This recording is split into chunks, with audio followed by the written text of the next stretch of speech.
Okay, so let's talk about one of the most confusing kings in the entire history of Judah. He's been called the most wicked ruler they ever had, but also he's held up as this incredible model of repentance. So, how can both of those things possibly be true? We're about to try and unravel the perplexing story of King Manasseh, a man whose legacy is, well, one of history's biggest contradictions. Right. The heart of this whole puzzle is in the historical records themselves. Because, depending on which ancient source you're reading, you get two completely different, totally incompatible pictures of the exact same guy. So, on the one hand, you've got the Book of Kings. It paints him as an absolute monster, a king who did evil and shed innocent blood. But then you flip over to the Book of Chronicles, and suddenly you're reading about a repentant reformer who humbled himself greatly. So which one is it? The ultimate sinner or the comeback kid? How does one king end up with two legacies that are polar opposites? To even begin to answer that, we have to get a feel for the world that Manasseh was born into. And it was a world totally dominated by a ruthless superpower, a place where just surviving often came at a really terrible price. Manasseh wasn't just some run-of-the-mill king. He was the longest reigning king in Judah's entire history. I mean, think about that for a second. 55 years. He takes the throne as a kid, just 12 years old, and for more than half a century, his main job was to somehow navigate the incredibly dangerous political world of his time. And for that entire long reign, Judah's status was basically non-negotiable. It was a vassal state. That means it was under the thumb of the mighty Neo-Assyrian Empire. This wasn't a choice. It was just a hard geopolitical fact. Every single decision he made, every policy, was done with the shadow of this massive empire looming over him. His number one job wasn't reform or even righteousness. It was just keeping his tiny kingdom from being completely squashed. And get this, we know this isn't just some biblical interpretation. It's actually confirmed by the Assyrians themselves.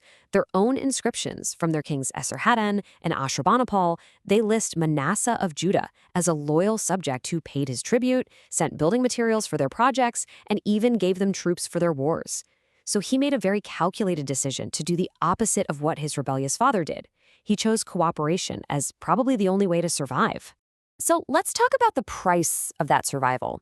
This brings us back to that first infamous portrait of Manasseh, the one that's laid out in pretty brutal detail in the Book of Kings. The accusation here is just staggering. He shed very much innocent blood till he had filled Jerusalem from one end to another.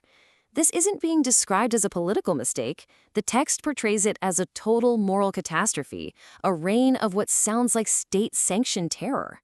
And you can see just how systematic he was about it. He wasn't just sort of tolerating foreign worship. He was actively promoting it. He rebuilt pagan shrines his own father had torn down. He put up altars to foreign gods. He even put idols inside the Jerusalem temple itself. And sacrificing his own son. To the writers of Kings, these were not just religious sins. They were acts of national betrayal, most likely meant to show his Assyrian overlords, hey, I'm one of you. I'm completely loyal. His crackdown on anyone who disagreed was apparently so ruthless that later Jewish tradition actually holds him personally responsible for the execution of the great prophet Isaiah. Now that's a shocking claim, and whether it literally happened or not, it tells you everything you need to know about the kind of brutality people associated with his early reign. Okay, but just when you think you have him all figured out as this terrible villain, the story takes a wild turn, because there's this other version found only in the Book of Chronicles that completely flips our understanding of the man on its head. This part of the story reads almost like a Hollywood redemption arc. At some point, his Assyrian masters turn on him. They capture Manasseh, put hooks in his nose, and drag him off to Babylon in chains.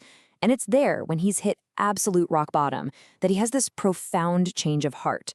He humbles himself, he prays for deliverance, and incredibly, it works. He's restored to his throne. And when he gets back, he is a changed king.